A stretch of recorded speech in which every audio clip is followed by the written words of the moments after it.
오늘 함께 보신 본문으로 악한데 미련해라, 악한데 미련하라 라는 제목으로 잠시 또 말씀 나누고 또 기도했으면 좋겠습니다. 어제 우리 예수님을 죽이려고 했던 대제사장들과 서기관들이 있었다. 그런데 이들이 예수님을 정당하게 죽이려고 했던 것이 아니라 흉계, 이 흉계라는 말이 무슨 뜻이었습니까? 속여서라는 뜻이었습니다. 정당하게 예수님을 죽일 방법이 없으니까 이 온갖 이 거짓말로 다 하는 거죠. 뭐 뉴스 들어보니까 뭐 가끔씩 우리 그런 경우 있잖아요. 이 어떤 사람에게 혐의가 없는데 그걸 뭘 다 만들어 가지고 저는 그거 드라마나 영화에서 있는 일인 줄 알았는데 그게 사실을 그런 일들이 많이 있다고 하더라고요. 우리 성도님들은 그런 일 당할 일이 없어야 되겠지만 당하는 사람 입장에서 한번 생각을 해봤습니다. 여러분, 이게 내가 한 것도 아닌데 이렇게 내가 한 것처럼 이미 증인들도 다 확보돼 있고 이게 다 내가 한 것처럼 이렇게 됐을 때, 이거는 말 그대로 빠져나올 수도 없고 이거 어떻게 할 수도 없는 옴싹달싹 못한다고 할 텐데, 그때 심정이 어떨까? 정말 미치고 환장한다는 애들 말처럼 이 화병이 돋지 않겠나? 속에서 천불이 올라와서 정말 가슴이 두근두근거리고 잠도 안 오고 혈압 올라가고. 그러니 여러분이 지금 예수님은 지금 계속 이 속임수로 이렇게 예수님을 잡아 죽이려고 합니다. 예수님을 공개적으로 죽이자니 이 백성들이 예수님을 선지자로 알고 따르고 있잖아요. 그러니 공개적으로 어떻게 할 수도 없고, 그렇다고 살려두자니 지금 예수님의 말씀이나 행보가 자꾸 자신들에게 어떻게 보면 공격적입니다. 성전에 관련돼서도 그랬죠. 다 뒤집어 엎고 저주하고. 예수님도 그냥 조용히 계시다가 십자가 지시면 좋았을 텐데 그렇지 않고 그걸 다 하나하나 또 지적을 하셨습니다. 그러니 참 이러지도 못하고 저러지도 못하고 고민하던 찰나에 좋은 제안이 하나 들어옵니다. 오늘 10절을 보시면 이 가룟 유다가 예수를 넘겨주려고 대제사장에게 갔다. 그래서 이 예수님의 제자 중 하나가 예수님을 팔고 배신하고 하는 제안을 먼저 한 것입니다. 이것처럼 좋은 기회가 없죠. 그러니 그들은 아주 기뻐했다 그러고 심지어 돈까지 줍니다. 돈을 줬다는 것은 이제 확실하게 이제 배신을 하지 못하도록 이미 뇌물을 받은 것처럼 엮어버리는 거죠. 이게 사실은 돈만 안 받아도 여러분 어떤 일이든지 간에 이 빠져나온다 그러죠. 이 혐의가 없을 수 있는데 돈을 받는 순간 어떻게 됩니까? 이건 뭔가 대가성이 있다든지 뭔가 같이 음모를 꾸몄다든지 대부분 다 이 돈하고 연관돼서 다 재판이 이루어지고 기소가 이루어지고 이런 것들을 보게 되는데, 이 가룟 유다의 이 마음이 혹시라도 변할까봐 이 돈으로 일단 이런 것들을 다 조치를 해놓죠. 오늘 여기서 우리가 좀 궁금한 것은 왜 가룟 유다는 그러면 예수님을 넘기려고 했을까? 여러분들 아마 나름 생각해 보셨을 겁니다. 가룟 유다가 왜 그랬을까? 저는 크게 세 가지로 우리가 성경을 통해서 확인을 할 수 있지 않느냐. 개인적으로는 가장 설득력 있는 그 이유가 가룟이라는 그 이름에 있지 않느냐. 가롯이라는 이름은 여러분 사실 제가 이름이라고 표현했는데 이름이 아닙니다. 이것은 별명입니다. 별명. 우리도 예전에는 어떤 사람을 이렇게 그의 직업이라든지 그의 성품이라든지 이런 걸로 이렇게 불렀잖아요. 이것처럼 원래 이 시몬 유다라고 하는 이 사람의 이 앞에 붙은 이 가룟이라는 것은 별명인데, 이 가롯이라는 이 별명이 어디에서 온 것이냐라고 했을 때 원문을 찾아보면 이 가롯이라고 돼 있는데 이스카리오테스라고 돼 있습니다. 원문에 보면 이스카리오테스. 근데 우리말로는 가룟 이렇게 줄여놨죠. 영어 성경에는 이스케리엇 이렇게 또 돼 있습니다. 약간 영어 성경이 원문의 발음과 비슷합니다. 원문의 발음이 이스카리오테스니까. 근데 이스카리오테스가 그러면 도대체 무슨 뜻이냐? 이렇게 이제 소위 이 단어의 어원을 추적해 보면 비슷한 발음들이 여러분 뭐 나오잖아요. 그 중에 하나가 이제 자객, 암살 이런 이제 뜻이 있습니다.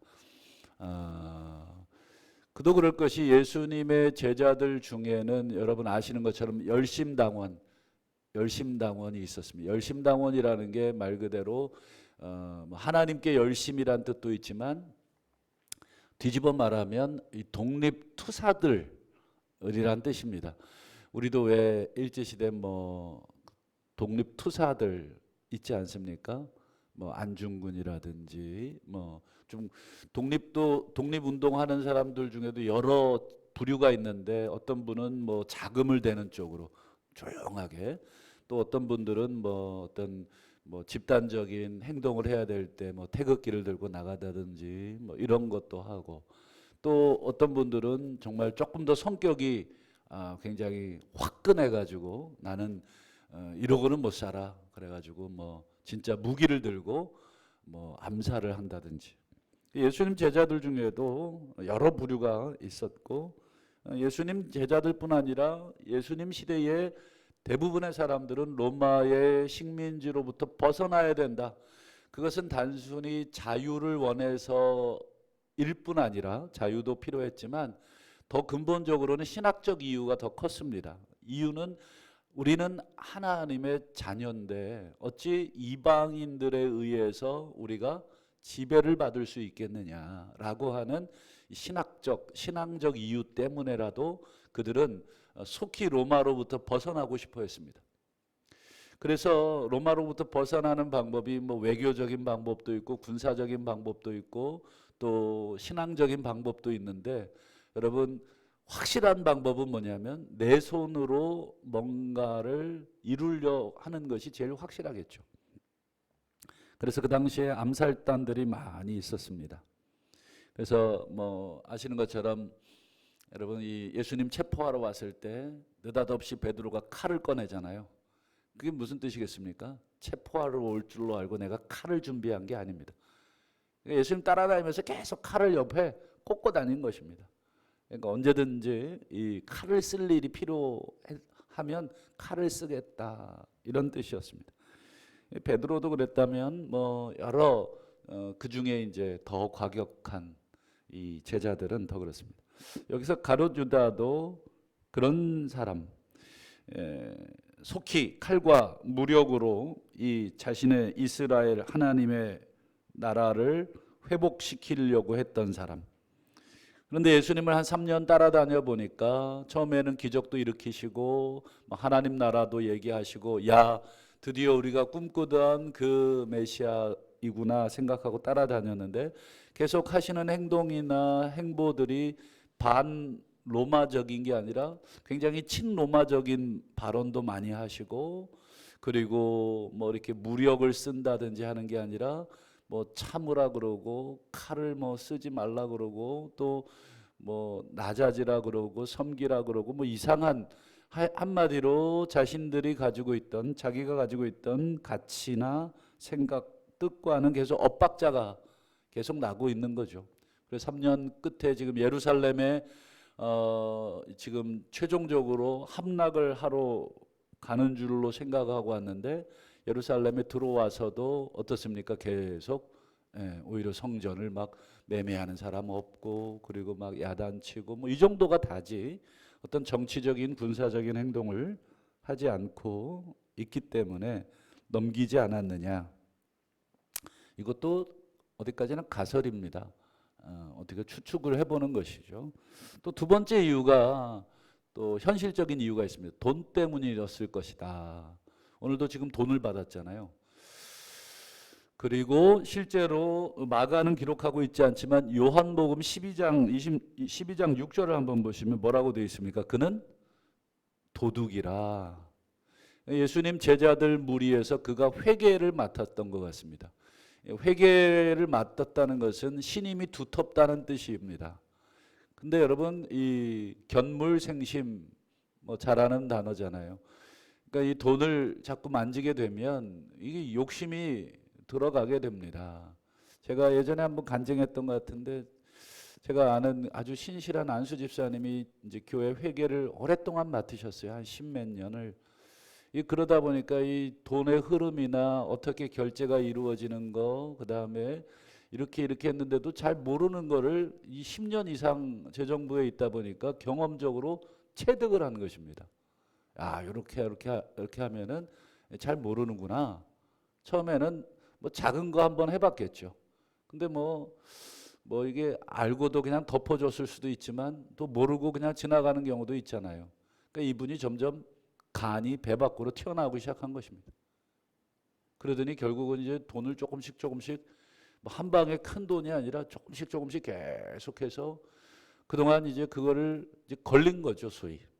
뭐 그러면서 이제 그 돈이 여러분 말씀을 드려도 되는지 모르겠는데 10억이 넘었습니다. 이게 한 개인이 10억이 넘는 돈을 그동안 누적된 돈들이 그렇게 됐습니다. 그 가룟 유다도 처음에 신임이 두터워서 회계를 맡았거나 아니면 돈 계산이 빨라서, 우리도 왜 사람들 대화하다 보면 이 돈 계산이 빠른 분들이 있습니다. 계산력이 좋은 거죠.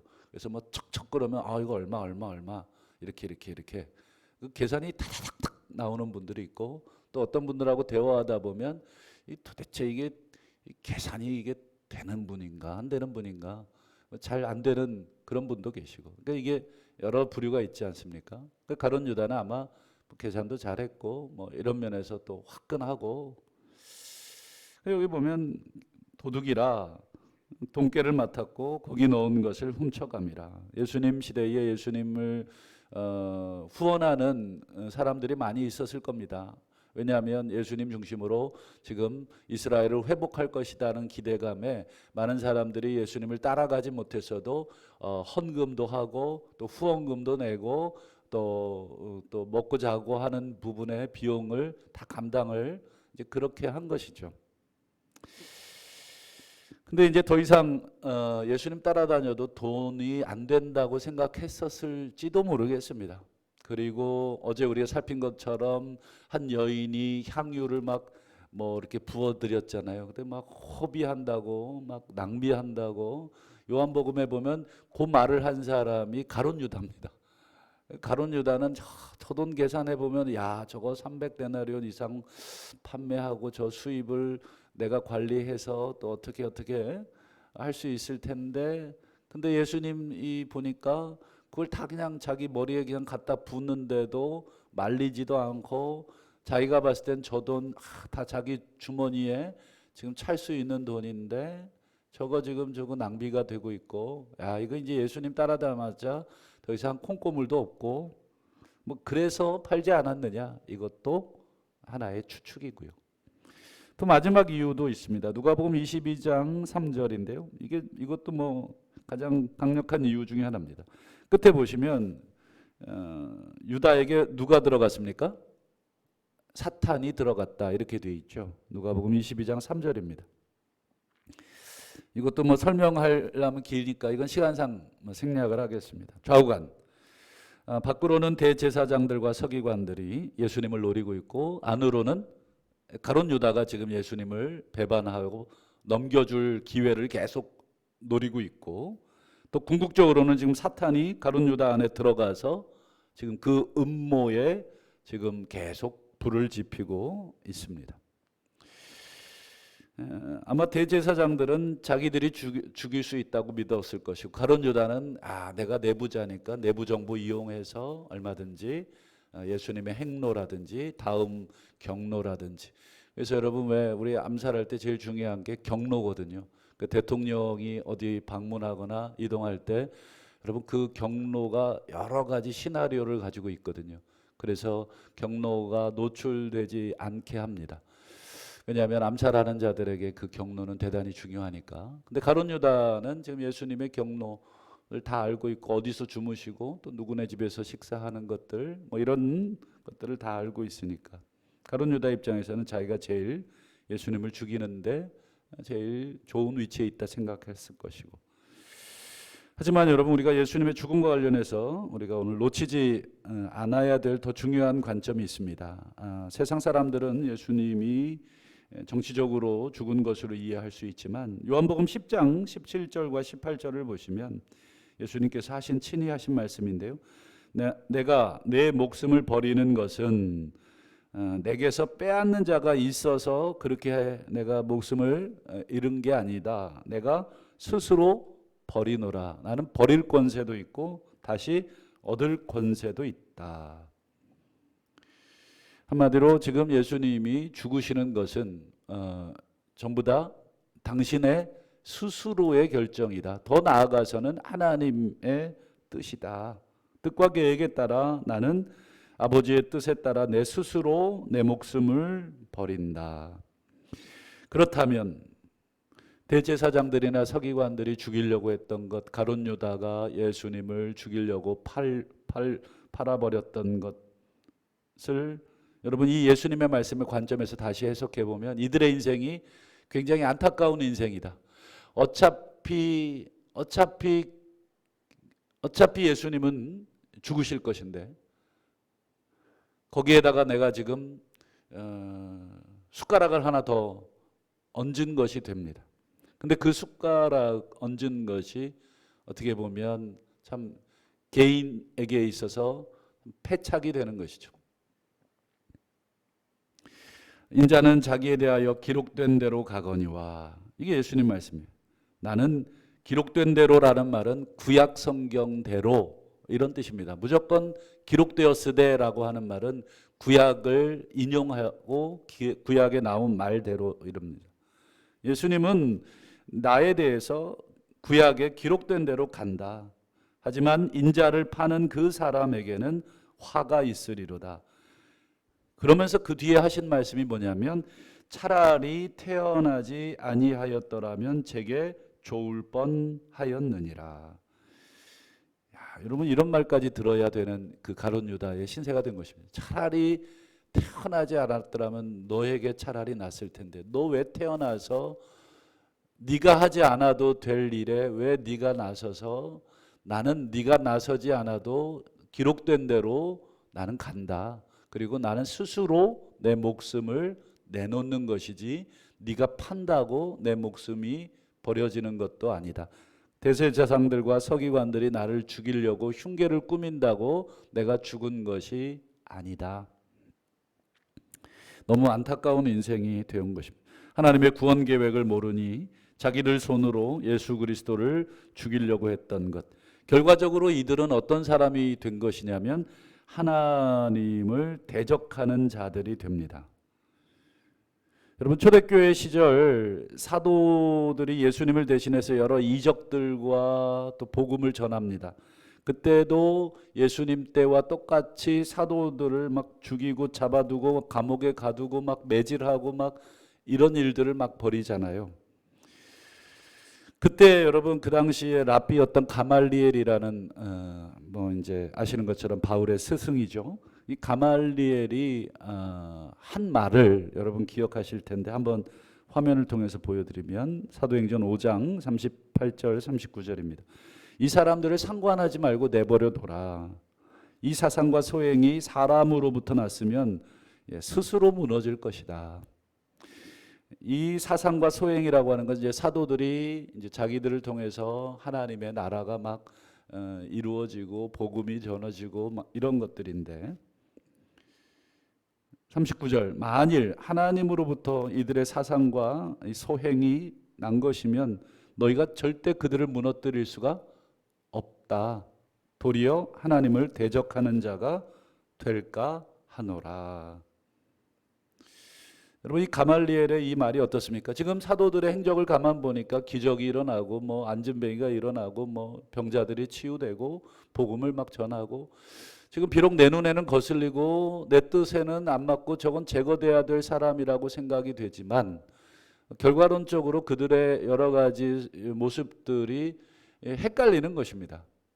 내 뜻과 내 눈과 거슬리지만 여러 가지로 지금 보니까 이게 지금 얘네들이 하나님을 힘입어서 지금 귀신을 쫓고 병자를 치료하는 것이냐, 아니면 이게 도대체 뭐냐.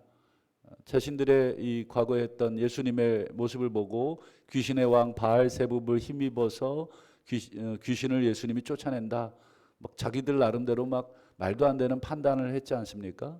그때 예수님이 야, 귀신이 귀신을 내쫓을 수 있느냐, 말이 되는 소리를 해라. 내가 귀신을 힘입어서 귀신을 쫓아낸다면 귀신끼리 서로 싸우는 것인데 귀신의 나라가 어찌 설 수 있겠느냐. 그러나 성령을 힘입어 귀신을 쫓아내는 것이면 너희가 이 신성모독적 발언은 용서를 받을 수 없는 발언이 된다, 조심해라, 뭐 이런 경고도 하셨는데, 이제 가말리엘도 가만 보니까 지금 이 사람들을 어떻게 할 수가 없고, 계속해서 막아도 계속 일어나고 기적이 일어나고 이러니까 그냥 두자. 스스로 무너지면 사람에게서 난 것이고 그렇지 않으면 하나님에게서 난 것으로 우리가 판단하자. 자칫 우리가 하나님을 대적하는 자가 되지 않도록 하자. 참 맞는 말이고 시간을 두고 지켜보자고 하는 이 지혜로운 이 판단이 옳습니다. 저는 가룟 유다 역시 예수님에 대해서 조금 더 지켜봤어야 한다 생각을 했습니다. 비록 내가 생각한 메시아의 모습과 내가 기대했던 메시아의 모습과 서로 조금 다를 수 있죠. 하지만 조금 더 지켜보자. 과연 이 예수라는 사람이 하나님으로부터 난 참된 메시아라면 내 생각과 달라도 결국은 하나님의 뜻이 이루어질 것이다. 조금만 더 시간을 두고 봤으면 더 좋았지 않았는가. 사실 다른 제자들도 가룟 유다랑 별반 다를 건 없습니다. 가룟 유다는 미리 성급해서 성격상 막 욱해가지고 예수님을 팔아넘긴 것 뿐이지, 다른 제자들도 예수님을 판 것과 뭐가 다릅니까? 아무도 예수님을 변호한 적도 없고 끝까지 예수님 뒤에 남아있는 제자 아무도 없이 다 버렸습니다. 다 자기들 생업으로 돌아가 버렸죠. 결과적으로는 가룟 유다나 나머지 다른 제자들이나 다르지 않습니다. 하지만 둘의 차이는 무엇입니까? 가룟 유다는 뒤늦게 후회하고 스스로 또 목숨까지 끊어버려서 그 결과, 돌이킬 수 있는 결과도 못 받고, 나머지 제자들은 어떻습니까? 후회하고 가룟 유다처럼 화끈하게 남자답게 그냥 내가 예수님을 배반했고 예수님을 부인했으니 내 목숨으로 내가 이렇게 하지 않고 좀 기다려 본 거죠. 그 결과 다른 제자들은 또 회복의 기회도 보고 부활하신 예수님도 또 만나게 되고, 예수님이 정말 하나님의 그리스도시구나 하는 것을 알게 됐습니다. 여러분, 무엇이 하나님의 뜻인지 우리가 결정 내리기 어려울 때가 참 많이 있습니다.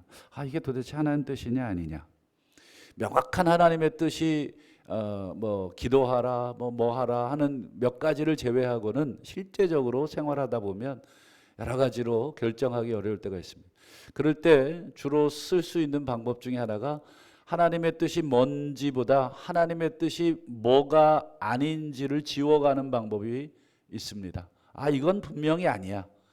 이게 하나님 뜻인지는 아직 헷갈리지만 이건 아니야 라고 했을 때 아닌 것을 하나씩 둘씩 지워나가다 보면 남는 것들이 있습니다. 그거는 조금 더 시간을 두고 지켜보면 시간이 조금씩 드러내주는 부분들이 있습니다. 가령 바울의 경우 여러분, 공동체를 세운 또 공동체의 목회자로서 바울이 공동체를 지켜야 했었습니다. 그랬을 때 그가 공동체 안에 일어나는 수만 가지 문제들을 바라보면서 그가 도대체 어떻게 하는 것이 하나님의 뜻이냐 아니냐를 고민했겠죠. 그랬을 때 바울이 썼던 방법 중에 기준이 있습니다.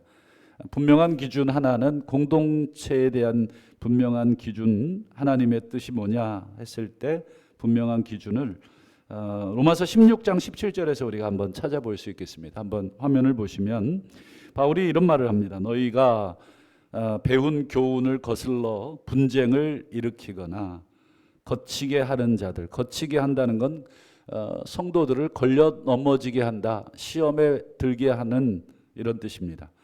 거치게 하는 자들을 살피고 정확하게 보라는 것이, 공동체 안에 분쟁을 일으키는 사람, 다른 성도들을 시험에 들게 하는 사람은 일단은 공동체 안에서 하나님의 뜻이 아니다. 이거는 확실한 기준이 되는 것입니다. 하나님이 설마 스스로 몸을 분쟁시키는 하나님은 아니시겠죠.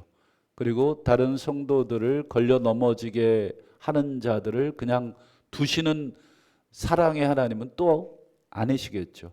사랑이라는 것을 우리가 자칫 잘못했는데도 아무런 책망도 하지 않고 징계도 하지 않고 품는 것을 사랑으로 잘못 오해하지 말라는 것입니다. 그런 자들을 살피고 그들에게서 떠나라. 떠나라는 건 끊어내라 하는 것이 됩니다. 그러니까 바울에게 있어서 이것은 분명한 기준이 된 것입니다. 그래서 그런 자들을 떠나는 것.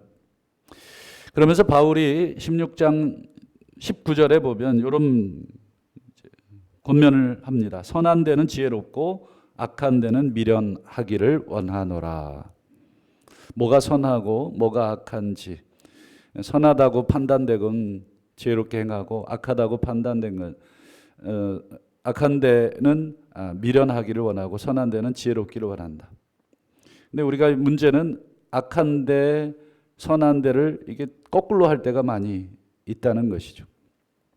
그러면서 날마다 우리가 선하고 악한, 즉 선악을 분별하는 그 일, 우리 인류가 선악과를 따먹어 버렸습니다. 원래 선과 악을 판단하는 유일한 분은 하나님이신데 인류가 그 일을까지 하겠다고 선악과를 먹은 것입니다. 그래서 여러분, 우리 인류는 선과 악을 판단할 능력이 사실은 없습니다. 그렇기 때문에 선악의 주인이신 하나님께 늘 기도해야 됩니다. 말씀을 맺겠습니다. 여러분, 날마다 우리가 선과 악을 판단할 수 있도록 성령께 지혜를 구하시기 바랍니다. 오늘 하루도 아마 여러 가지 일들을 경험하실 텐데 그때마다 내 경험과 내 여러 가지 그걸 가지고 판단하고 결정하기보다도 오늘 이 새벽에 출발하기 전에 하나님, 시험에 들게 하지 마시고 또 여러 가지 시험에 드는 상황이 발생하거든 지혜를 주셔서 하나님, 이 선과 악을 내가 판단하기보다 하나님께서 판단해 주실 수 있도록 맡겨드립니다. 이렇게 기도하고 하루를 시작하시면 좋겠고, 또 말씀 가운데 우리가 선악을 판단할 수 있는 지혜를 배울 수 있게 해달라고 또 기도하시면서 오늘 복된 하루 시작하시는 저와 여러분들 다 되실 수 있기를 주님의 이름으로 축원합니다.